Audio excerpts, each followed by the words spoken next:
여기까지 오시느라 수고 많으셨습니다. 이 글은 한참 흥미로워질 때가 되었지만 독자의 관심이 적어 이젠 스토리를 압축하여 속히 끝내도록 하렵니다. 이제 나는 미래의 아빠인 신 박사를 찾아 나서고 있습니다. 그 세계는 좀 복잡합니다. 바로 시작합니다. 강 박사님이 말하시길 신 박사와는 아주 각별한 사이라고 했어. 맞아. 나도 알아. 정말이지. 신 박사님의 일은 너무 안타까워. 사모님이 참으로 어처구니 없는 사고를 당하셨지? 미래가 말하길 어머니는 친정인 인도에서 기억을 삭제당하고 겐지스강을 헤매다가 결국 강물에 몸을 던져 돌아가셨다 들었어. 그 후로 신 박사님도 넋을 놓고 떠돌며 헤매다가 행방불명이 되셨지. 내가 신 박사님을 찾아보겠다고 그 딸인 미래에게 약속했는데 그런데 난 막상 독신마을이 어디에 있는지도 몰라. 독신마을은 엄청 크고 넓어. 많은 사람이 모이는 곳이야. 거기에서 숨어버린 사람은 찾을 수가 없어. 그 일이 그렇게 힘들까? 그곳에는 5만 가지 엔터테인먼트가 있어.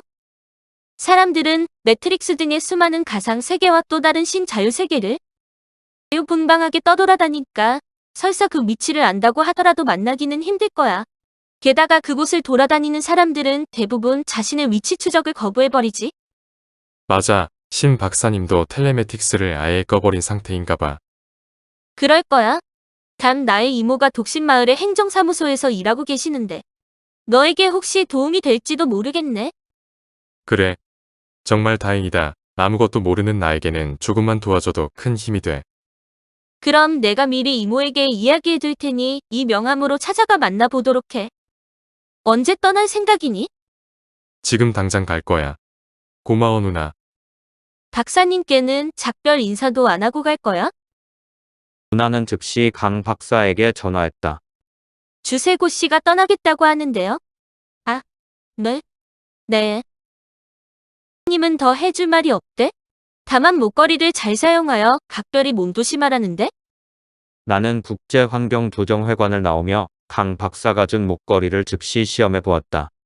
작은 단추를 누르니 환경조정회관의 입체도가 눈앞 풍경에 겹쳐 좌르르 펼쳐졌다. 건물의 각 층과 실마다 그리고 입구마다 어두운 그림자의 로봇 표시가 있다.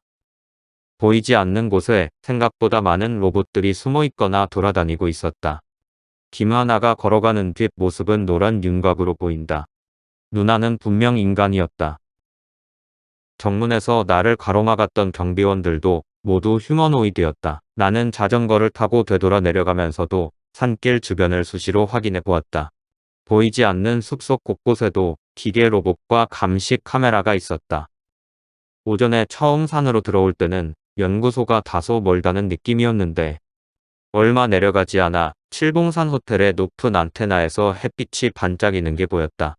나는 자전거를 세워놓고 호텔의 커다란 조개껍질 입구로 다시 들어갔다. 오전에 보았던 어리게 보이는 숙녀가 자리를 지키고 앉아있다가 벌떡 일어섰다.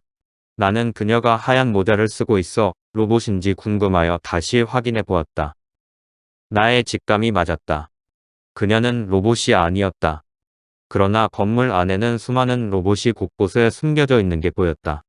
이제 내 목에 걸린 이 목걸이는 나의 수호신이 되었다. 즉, 카타리나는 나의 수호신이다. 그 하얀 모자에게 다가가 일부러 말을 걸었다. 아직도 여기 계시네요. 어머, 벌써 다녀오세요? 전 아직 근무 중입니다. 그녀는 몸을 비틀며 사뭇 반갑게 인사를 받았다. 칠봉산 호텔이 아가씨의 직장인 모양이죠. 아니에요. 저는 구정면 행정사무소의 공무원입니다. 이곳은 외국인들이 자주 왕래하는 곳이라 가끔 안내가 필요하거든요. 그러셨군요. 저는 독신마을로 가려는데 지하철로 갈 수 있겠죠? 물론입니다. 그러나 독신마을은 여기저기 흩어져 있어 정확한 위치를 알아야 합니다. 독신마을의 행정사무소로 가려 합니다. 그러세요? 목적지를 그대로 입력하시면 됩니다. 시간은 얼마나 걸릴까요? 1시간 정도면 충분합니다. 그녀는 내가 보조 객실에 들어설 때까지 지켜보며 유독 친절하게 손을 흔들었다. 지하철에 오르자 객실 내 여행객의 분위기가 오전과는 사뭇 달랐다. 객실은 무겁고 서늘한 기운이 돌았다. 주로 중장년층이 오가는데 그들은 대부분 덩치가 우람했고 눈초리가 싸늘했다. 나는 객실의 구석으로 가서 목걸이를 슬며시 눌러보았다. 놀랍게도 승객들의 비밀스러운 내용이 모두 드러났다. 나의 바로 앞에 서 있는 사람은 주황빛으로 재생인이라 표시되었다. 그는 병든 신체를 도려내고 강화된 심장과 팔다리로 교체한 사람이다. 왼쪽 창을 기대어 있는 남자는 갈색으로 사이버 보그였다. 힘을 기르기 위해 어깨와 다리에 별스러운 구조물이 부착되었다는 설명이다. 멀리 붉은 빛의 이식인도 있었다. 예전에 아이세 마을에서 만났던 레즈비언 언니처럼 새로운 몸에 두뇌만 이식되었다는 설명이다. 나이가 100세를 넘긴 그녀는 정체가 드러나자 안타깝게 스스로 삭제하였었다. 그리고 승객의 25%는 초록빛으로 가이노이드 즉 여성 휴머노이드였다. 나머지 승객은 노란빛의 보통 사람이었는데 어떤 이는 복장이나 태도가 난해하여 남녀를 구분할 수도 없었다. 최소 성별과 나이 정도는 알았으면 좋으련만 묵거리는 사람에 대한 정보는 전혀 알려주지 않았다. 승객 대부분 장년층의 사람들이었고 분위기는 엄숙하고 딱딱했다. 객실 안에 조그만 시비거리만 생겨도 사고가 화산처럼 터질 것 같았다. 여자 승무원이 여기저기를 살피며 바삐 지나간다. 목걸이로 보니 그녀는 푸른빛이다. 안내용 로봇이다. 나는 지난 객실에서처럼 어떤 일이 발생하지 않도록 목걸이를 숨기고 객실 모니터 화면만 주시하기로 했다. 그때 나의 캐시폰이 울렸다. 신미래가 나를 부른다. 나의 행방이 궁금한 모양이다. 거기는 어디야? 지하철 객실 아니야. 지금 독신 마을로 향해 가고 있어. 주변을 한번 보여줄래? 나는 캐시폰을 들어 사방을 비춰주었다. 객실 분위기가 으스스하네? 너 무섭지 않니? 그때 승객 한 명이 나를 유심히 노려보았다.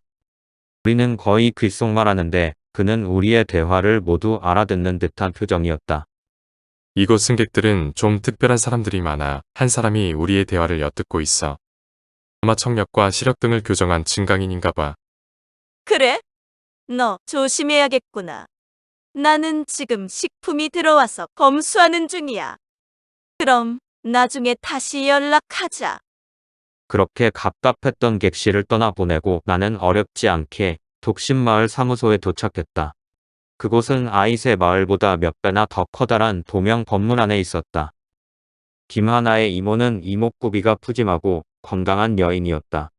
웃는 얼굴의 눈꼬리에는 아직 여성의 교태가 넘쳐난다. 신 박사를 찾으러 왔다는 나의 이야기를 듣고 나서 그녀는 한숨을 쉴 듯 말했다. 참으로 어려운 숙제로군요. 도대체 이곳 독신 마을은 어떤 곳인가요? 사람이 많고 복잡한 곳이라고 들었어요. 원래 이곳은 매트릭스의 천국이었죠. 많고 많은 매트릭스가 여러 주파수대에서 탄생하고 번창했지요. 사람들은 각기 자신의 기호에 맞는 특별한 곳을 찾아 모여들었고 어떤 이들은 뜻을 같이 하는 회원들끼리 모여 그들만의 세계를 창조하기도 했어요. 사람들은 매트릭스 세계에서 돈을 벌기도 했고 그곳에 투자하기도 했어요. 그에 따라 전자화폐는 현실에서나 매트릭스의 세계에서나 모두 공용되었어요. 현실에서 번 돈을 매트릭스에서 아바타로 즐기며 돈을 쓰는 사람, 아바타의 세계에서 돈을 벌어 현실에 투자하는 사람 등 여러 유형의 복잡한 경제활동이 일어났지요. 그런데 매트릭스 세계는 사회 규율이 현실보다 훨씬 느슨했지요. 아바타의 세계이니 살인죄도 성립하지 않았고 범죄 행위에 대한 처벌도 미약했어요. 죄를 지어도 대부분 약간의 벌금을 부과하는 정도이었어요. 그래도 누적된 벌금을 감당 못하는 상습범도 있었고 빌린 돈을 갚지 못하거나 하던 사업이 파산하여 갑자기 어디론가 깊숙이 숨어버린 기피자도 생겼어요.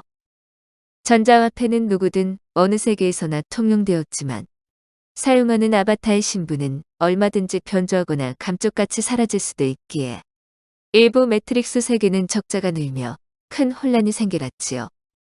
그러자 매트릭스 세계에는 어느덧 범죄의 소굴이 되고 말았어요. 무기 규제도 없으니 사람들은 총기를 함부로 사용했고 방화도 빈번하게 일어났지요. 나중에는 폭발물을 설치하여 빌딩을 송두리째 날려버리는 일도 벌어졌어요. 그런 범죄는 바이러스처럼 다른 매트릭스 세계로 급속히 퍼져갔고 어느덧 매트릭스 세계는 온통 아수라장이 되고 말았어요. 아무리 아바타라고 하지만 수많은 사람들이 죽어나갔죠? 사람들은 매트릭스에서 새로운 세상을 체험하는 유토피아를 꿈꾸었지만 이미 난장판이 되어버린 아바타의 거짓 세계에 환멸을 느껴버렸죠. 첨단의 연구자들은 AGI를 통해 끝없이 새로운 유형의 매트릭스를 건설했지만 한 번 실증을 느낀 사람들의 마음을 되돌릴 수는 없었어요. 아바타의 체험이란 아무래도 간접적이라 감정에 몰입도 힘들고 애착도 적었지요. 또한 실제 활동에도 많은 생리적 제약이 있어 그 불편이 너무 컸어요. 아바타의 세계에서 6시간 이상 머무르는 것은 인간의 한계 때문에 어려워요. 자주 인큐베이터를 드나드는 일도 실로 귀찮은 일이었죠. 그런 불편과 이질감이 쌓여 매트릭스 세계는 점차 소멸하여 간 것이죠. 그래서 지금은 기존 매트릭스는 특별한 교육장이거나 역사적인 곳이거나 기념하고 보존할 만한 내용 또는 청소년을 위한 곳 그리고 아직 매트릭스를 잊지 못하는 몇 사람들을 위해 겨우 소수만 남아있을 뿐이랍니다. 그럼 거기에 모였던 사람들은 어디로 갔나요? 그 후로 사람들이 가장 많이 몰려간 곳은 실제 사람의 몸으로 직접 체험하는 시뮬레이션 공간입니다. 최근 AGI의 걸작품이죠. 몸으로 직접 체험한다면 결국 일상 사회생활의 연장이 아닌가요? 아니요. 그것도 매트릭스의 일종이죠. 다차원의 시뮬레이션 공간인데 현실 세계에서는 불가능한 창조된 신세계를 직접 몸으로 체험한다는 것이 다르죠. 그곳은 먹고 자기도 하며 배설도 하는 진짜 생활 공간이죠. 아, 맞아요. 예전에 실내 골프장에 들어간 일이 있었는데 그 거울 같은 화면으로 들어가니 실제로 넓은 필드가 있었어요. 그래요. 가상현실인데 실제 온몸으로 직접 체험할 수 있는 곳이죠. 그곳은 다차원의 세계라 주파수가 다른 수많은 시뮬레이션이 서로 중첩되어 있어요. 예를 들면 야구장과 축구장이 한 곳에 일부가 겹쳐 있어도 서로 주파수가 다르니 상호 간섭이 되지 않아요. 야구장에서 축구장으로 바로 건너갈 수도 있겠네요. 아니죠. 야구장에서 축구장으로 가려면 반드시 입구를 나와 야구장의 주파수를 벗어난 후라야 축구장으로 들어갈 수 있어요. 한 주파수를 벗어나야 다른 주파수를 선택할 수 있다는 말이군요. 짐작이 돼요. 아주 옛날 TFE의 주파수를 맞추는 것과 비슷하겠네요. 주파수를 잘 못 맞추면 두 주파수가 서로 간섭할 수도 있겠어요. 이해를 돕기 위해 주파수라 표현했지만 서로 다른 세계는 각기 차원이 다르므로 그런 일은 전혀 없어요. 최근엔 주파수 간에 오물을 만들어 직접 건너가는 방법도 생겼지만 많은 부작용이 따르고 있어 비상시국에만 겨우 사용할 뿐이죠. 일반적으로는 한 주파수대를 빠져나와야만 다른 주파수에 진입할 수 있어요. 그런 조작된 세계가 왜 필요한가요? 아하, 스포츠에서 특별한 기술을 연마하는 데는 효과를 보겠네요. 물론 일부 스포츠에도 동호인들이 모여들죠. 하지만 사람들은 더 특별한 세계. 예를 들면 은하의 저편, 엄청난 지적 생명체를 만나 신비한 문화를 체험한다든지 3000년 전의 고대 문명을 접한다든지 하는 새로운 체험에 더 인기가 있어요. 그래요. 현재 가장 인기 있는 곳은 어디인가요? 처음에는 우주여행이라든가 외계인과의 조우 등이 인기를 얻었던 적이 있었으나 그런 것들은 컨셉이 생소하고 개인이 자유롭게 활동할 수 있는 폭이 좁아서 얼마 못 가서 이내 시들해졌어요.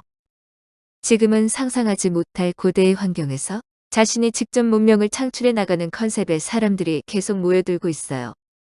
그건 좀 뜻밖이네요. 고대 문명은 사람들에게 매우 익숙하지요. 옛 고향을 찾아가는 느낌도 있고요. 무엇보다 그동안 마음속에 눌려있던 욕망을 샘솟게 하고 그걸 채워주는가 봐요. 아, 그럼 신 박사님도 그런 곳에 숨어 계시지 않을까요? 그럴 가능성이 크다고 봐요. 세상에 배신당한 기분을 벗어나 새로운 세상을 창조하고 싶을 거예요. 지금 당장 그곳으로 갈 수 있도록 안내해 주실 수 있나요? 성격이 매우 급하군요. 이제 곧 저녁인데 밤이 되면 위험할 수 있어요. 이상하게 저는 지금 초조해요. 서두르지 않으면 안 될 것 같은 강박감이 들어요. 내 조카가 도와달라고 신신당부를 했는데 그렇게 훌쩍 떠나버리면 어떠해요? 난 저녁이나 들면서 좀 더 차분하게 생각하도록 해요. 누나의 이모님은 참으로 인정이 넘치고 자상했다. 일단 신세계에 들어가면 식사도 변변하게 먹을 수 없을지 모른다며 분위기 좋은 식당으로 들어가 스테이크와 와인을 주문했다. 나는 나의 모든 것을 고백하기로 했다. 저는 상상할 수 없는 먼 곳에서 왔어요. 그래서 이곳을 전혀 몰라요. 어마, 그랬어요? 이곳 사람들은 모두 어떻게 살아가나요? 이곳에서는 일자리가 충분한가요? 일자리? 일자리는 충분하다고 봐야죠. 다만 우리나라 인구의 40%가 70대 이상의 노인입니다. 노인들은 일을 할 필요가 없어요. 정부에서 기초생활을 보장하니까요. 그래도 일부 노인들은 일자리를 요구하기도 해요. 모두에게 일자리를 줄 수는 없지만 가능한 사회복지 같은 업무를 주지요. 따라서 여기 신세계에 오는 사람은 거의 노인들입니다. 그들은 불편한 몸을 보완하거나 개조하여 겉보기로는 나이를 도저히 알 수 없답니다. 여생을 즐기기에는 이곳 독신마을의 신세계가 안성맞춤이죠. 물론 아티스트이거나 특별한 목적을 가진 젊은 층도 적지 않지만요. 10세 이하의 젊은 층은 주로 무슨 일을 하나요? 주로 보육이나 교육계에 종사하지요. 젊은 층의 70%가 그곳에 종사하지요. 교육에 그렇게 일자리가 많나요? 특히 아이야 마을이나 아이드 마을에는 엄청난 인력이 필요하지요. 아이들을 로봇에게 맡길 순 없지요. 직접 아기를 보호하는 일도 많지만 그에 따르는 간접적인 보조 작업도 무시할 수 없어요. 관리하고 계획하고 조정해야 하는 일도 많아요. 나머지는 주로 생산직의 오퍼레이터가 20%를 차지해요. 농업을 관리하는 사람도 적지 않지만 생산직은 주로 지하의 엄청난 생산 설비에서 일하지요. 생산은 95% 이상이 로봇으로 이루어지지만 5%는 항상 인간의 몫으로 남겨집니다. 그 밖에 아직 남은 10%는요? 프리랜서입니다. 일정한 소속이 없이 필요에 따라 일을 하는 사람들입니다. 시설 보수 등 자기가 가진 특별한 능력으로 주문에 따라 일을 하는 사람도 많지만 일정한 능력이 없어도 어떤 상황에 따라 불시에 발생하는 잡다한 일을 찾아다니는 사람들도 적지 않지요. 어느새 많은 시간이 흘렀네요. 여기서 이야기를 접고 17번째 글로 다시 오겠습니다. 그때 다시 봐요.